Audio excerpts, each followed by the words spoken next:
سمعتوا صوت القرمشة الجامد ده؟ تعالوا بقى في الفيديو ده اوريكم ازاي عملت الفراخ الكريسبي في البيت وطلعت احلى واطعم من المطاعم 100 مرة وحاجة في منتهى الجمال، واستوت وكانت دايبة وحلوة قوي. بس في البداية اللي ما اشتركش في القناة ياريت يشترك ويفعل الجرس عشان تجيلكوا كل وصفاتي. لتتبيلة الفراخ هحتاج كوباية من الزبادي او ممكن تستبدلوها بلبن رايب، وهنحتاج بقى معلقة صغيرة من التوابل اللي هقولها لكم دي. توم باودر، بصل باودر، كاري، كركم، جنزبيل باودر، بابريكا عادية وبابريكا مدخنة. وهتلاقوا التوابل كلها انا كاتباها في صندوق الوصف عشان اللي حابب يحتفظ بيها. نضيف بقى كمان مكعب مرقة دجاج. لو عندكم مرقة دجاج فورية حطوها بتبقى حلوة قوي، بس انا كان متوفر عندي اللي هي المكعبات دي، دوبتها في معلقتين مية مغلية كده علشان تدوب بسرعة. بتدي طعم حلو قوي وبتنقل الفراخ لحتة تانية خالص، بتبقى حلوة قوي. ملحوا بقى التتبيلة دي بملح وفلفل اسود، ما تزودوش الملح قوي قوي لان برضو المرقة الدجاج فيها ملح، فمثلا وطبعا على حسب الكمية الفراخ اللي عندكم. ضيفوا كمان معلقة خل، هتفرق قوي في التسوية وهتخلي الفراخ طرية وتستوي بسرعة. ضفت بقى التتبيلة دي للفراخ. انا مقطعة الفراخ يعني الفرخة مقطعاها 8 قطع، ويعني ممكن قطعت اكتر كمان لان هي كانت كبيرة شوية، فلو تعرفوا تقطعوا الصدر مثلا على 3 على حسب حجم الفرخة اللي عندكم قد ايه. تبلتها كويس وفتحت الفراخ كده علشان التتبيلة تدخل لجوه، وسبتها في التلاجة مش اقل من يعني مش اقل من ساعة. ساعة دي قليل قوي، مش هتاخدوا نتيجة حلوة. انا سبتها حوالي 6 ساعات، ولو تقدروا تعملوا التتبيلة دي وتسيبوها من قبلها بيوم هتبقى احلى بكتير.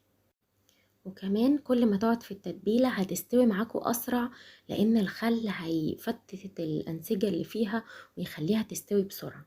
زي ما انتوا شايفين التتبيلة داخلة لجوه ورهيبة بجد. نيجي بقى للبريدنج اللي هو اللي هيبقى الطبقة المقرمشة دي.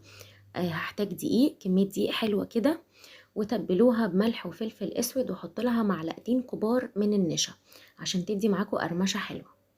عندي مية ساقعة على جنب علشان بعد ما اغطي الفراخ كويس بالدقيق احطها بس يدوب تنزل وتطلع على طول، علشان الدقيق اللي عليها ما يقعش كله في المية وابقى كأني ما عملتش حاجة. اديتها طبقة تانية تنفيضة كده، يعني انتوا بتقلبوا مش بتضغطوا قوي ولا بتكبسوا قوي، بتقلبوا علشان تبقى شكلها مقرمش زي ما شفتوا كده.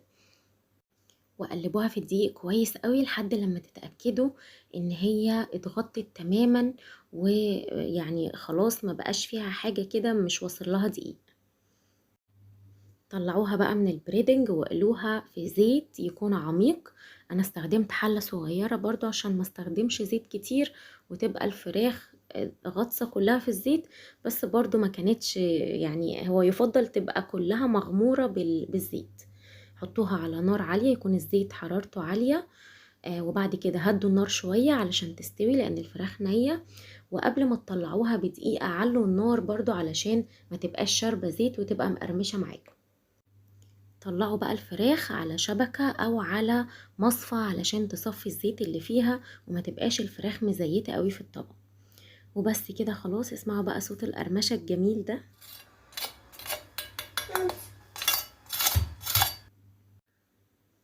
واستوت معايا حلوة قوي وهوريها لكم من جوه. طالعة بيضة وجميلة جدا ودايبة وما فيهاش زفارة طبعا لاني غسلها حلوة قوي. فاتمنى تجربوها وان شاء الله تعجبكم وتعجب ولادكم. ولو عجبتكم ما تنسوش تعملوا لايك وشير للوصفة، وتشتركوا في قناتي على اليوتيوب إسراء غرس الدين، وتعملوا فولو لصفحتي على الفيسبوك مطبخ إسراء غرس الدين.